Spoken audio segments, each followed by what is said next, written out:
कल्कि केते थर जन्म कि केते जन्म हेलेनी कि नहेलेनी से कथा तुमको आम कहीपरू ना आम तो जानू जदि जानी था कौन प्रकार किसी तथापि आम आपण मान पाखे कहवाई समय है समय आसला तुम तो छाई जान पचारिया क्या आवश्यक पड़ो ना पचार ये तो तत्व पर कथा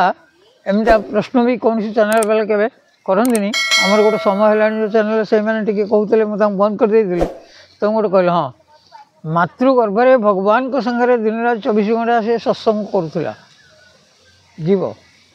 जीव मातृगर्भरे भगवान को देखा करी भगवान को देखिकी से सत्संग करुले दर्शन से करुले से मातृगर्भरे से प्रार्थना करू भगवान को शरणापन्न होबारू और कहला जे प्रभु मते आपण उद्धार कर दिंतु मु गले आ भवसागर भितर को मुझे आपणकर गुण कीर्तन भजन पूजन सब करी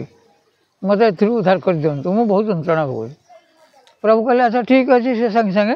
करदेला एठिक आसला ए मातृगर्भर एठिक आसला सब भूली गला सब किसी जापारा ना जदि जो अभ्यासटा थिला सेटा किछि दिन पाखे रहे छोटिया शिशुटे ताकू माँ खुआई पाई शोई दे ता मन को मन से हसुव बुझल ना यहाँ सब समस्त अनुभव करते जो षठी माँ हसौची ना सी भगवान पाखे जो जो जो आचरण गुड़ाक सब करूला जो जो आचरण चलूला से गुड़ाक तार सी चल थाए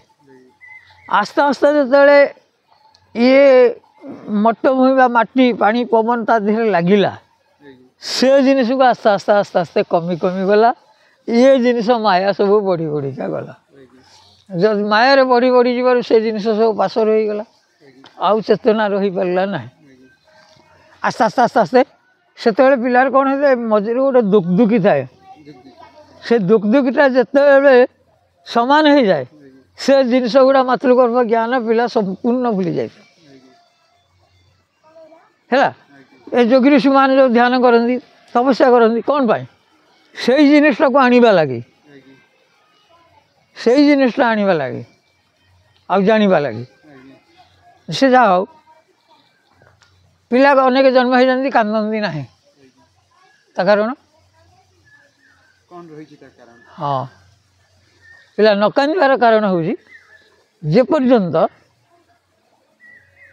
अपन चिंता करूँ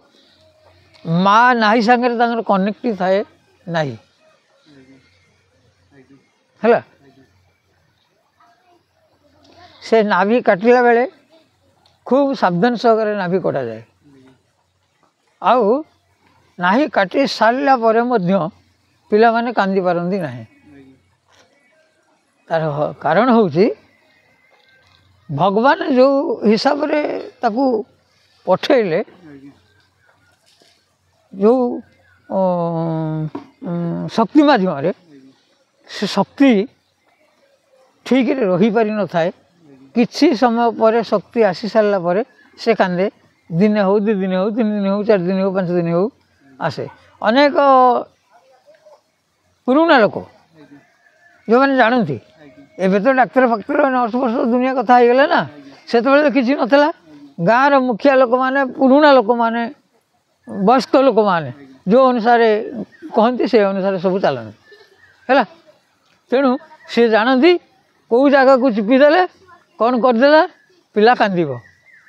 सी जानती से सांगे सांगे से जगह हाथ मारिकी चिपाचिपी कर दिखती पिला कांदे होगला दियो ताकू दियो महू दियो पानी दियो अमक दियो समक दियो चटेकी सेठू चलेले ये जो मातृगर्भ ज्ञान जिते मनीष शेष निश्वास त्याग करे भगवान ता पाखे था किंतु तार अभ्यास न थाए धारणा न थाए जे मु कहीकि आसती भगवान को डाकिबी तुम भगवान को डाकला बेलू कहला बेलू समस्ते शेष समय बेलू आमर आम संस्कृति सनातन धर्म परंपरा अनुसार भागवत बोला जाए निर्माल्य पानी दि जाए ये भागवत बोलला बेले तुम जदि कह अनेक लोक अच्छा अरे से गाईटा फिटी जाए बांध बांध बांध बांध बांध तुम इे कह भागवत शुण कि ठाकुर ना धर ना डाक सियाड़े गाई कथा कहते गोरु कथा कहते ତାଙ୍କ ମନକୁ ଯାହା ଆସିବ ତାହା କହିକି ପଳେଇବେ, ତୁମ କଥା ଶୁଣିବେନି। ତାମାନେ ଚେତନା ନଥାଏ, ସେ ଅଚେତନ ଭାବରେ ଥାଏ। ଆଉ ବାଳକେ ମୋର ବୋଲ କର ବେଳ ହୁଁ ଗୋବିନ୍ଦ ସୁମର, ଯଦି ତୁମେ ଅଭ୍ୟାସ କରି କରିକି ଇଆଡ଼ୁ ଯାଇଥିବ ସେତିକିବେଳକୁ ତୁମ ମୁଣ୍ଡରେ ସେଇଟା ପଶିବ, ତୁମ ପାଟିରେ ସେଇଟା ଆସିବ। ସେତେବେଳକୁ ସେ ସମୟରେ ତ ପାଟି ତ ଖୋଲେନି, କାନକୁ ଶୁଭେନି, ଆଖିକି ବି ଭଲ ଦେଖାଯାଏନି, ଶେଷ ସମୟର କଥା। ତେଣୁ ନ ଚଳିବ ଘଣ୍ଟିକା ନ ଚଳିବ ନାଟିକା, ହେମନ୍ତ ଭଜନ ଦେଖି ଜମ ହୁଏ ତାଟକା। ଯୋଗୀ ଋଷିମାନେ ନିଜର ମୃତ୍ୟୁକୁ ନିଜ ହାତରେ ସେ ରଖିଥାନ୍ତି। ସେ ଯେତେ ବର୍ଷ ଚାହିଁଲେ ମଧ୍ୟ ଇଚ୍ଛା ଅନୁସାରେ ବଞ୍ଚିପାରିବେ। ତାର ସୂତ୍ର ଆଧ୍ୟାତ୍ମିକ ମାର୍ଗରେ, ଏଇ ଜଗନ୍ନାଥ ସଂସ୍କୃତିରେ ସନାତନ ଧର୍ମରେ ଏଇ ଋଷିମୁନି ଆର୍ଯ୍ୟ ଋଷିମୁନି ମାନେ କରିକି ଯାଇଛନ୍ତି, ଆଉ ଆମକୁ ବାଟ ଦେଇକି ପଥ ଦେଖେଇକି ଯାଇଛନ୍ତି।